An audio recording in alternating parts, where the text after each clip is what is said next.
ಹಣಕಾಸಿನ ಸಮಸ್ಯೆ ಅಥವಾ ಆರ್ಥಿಕ ಸಮಸ್ಯೆಯಿಂದ ಮುಕ್ತಿ ಪಡೆಯಲು ಹೀಗೆ ಒಂದ್ಸಲ ಮಾಡಿ ನೋಡಿ. ಲಕ್ಷ್ಮೀ ದೇವಿಯ ಕೃಪೆ ಪಡೆಯಲು ಗುರುವಾರ ಮತ್ತು ಶುಕ್ರವಾರ ತಪ್ಪದೇ ತುಳಸಿ ಪೂಜೆಯನ್ನ ಮಾಡಬೇಕು. ಸಾಧ್ಯವಾದರೆ ಪ್ರತಿ ಶುಕ್ರವಾರ ಲಕ್ಷ್ಮೀ ದೇವಿಯನ್ನ ಪೂಜಿಸಿ ದೇವಿ ದೇವಸ್ಥಾನದಲ್ಲಿ ಒಂದು ಪೊರಕೆಯನ್ನ ದಾನ ಮಾಡಬೇಕು.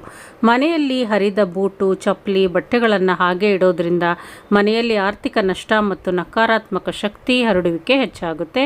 ಎಚ್ಚರ: ಮನೆಯ ಪೂಜಾ ಕೋಣೆಯಲ್ಲಿ ದೇವತೆಗಳ ವಿಗ್ರಹಗಳು ಅಥವಾ ಫೋಟೋಗಳು ಹರಿದಿದ್ರೆ, ಮುರಿದೋಗಿದ್ರೆ ಅವುಗಳನ್ನು ಮೊದಲು ಬದಲಾಯಿಸಬೇಕು. ಈ ರೀತಿ ಫೋಟೋಗಳಿಂದ ನಿಮಗೆ ಆರ್ಥಿಕ ನಷ್ಟ ಉಂಟಾಗುತ್ತೆ.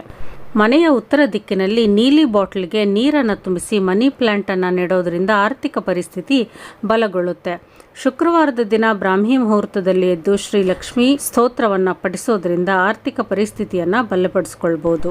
ಮುಖ್ಯವಾಗಿ ಅಮಾವಾಸ್ಯೆಯ ದಿನ ಬಡವರಿಗೆ ಅನ್ನ, ಧಾನ್ಯಗಳು, ಹಣ್ಣು, ಹಂಪಲುಗಳು ದಾನ ಮಾಡೋದ್ರಿಂದ ಹಣದ ಸಮಸ್ಯೆಯನ್ನು ನಿವಾರಣೆ ಮಾಡ್ಕೋಬಹುದು.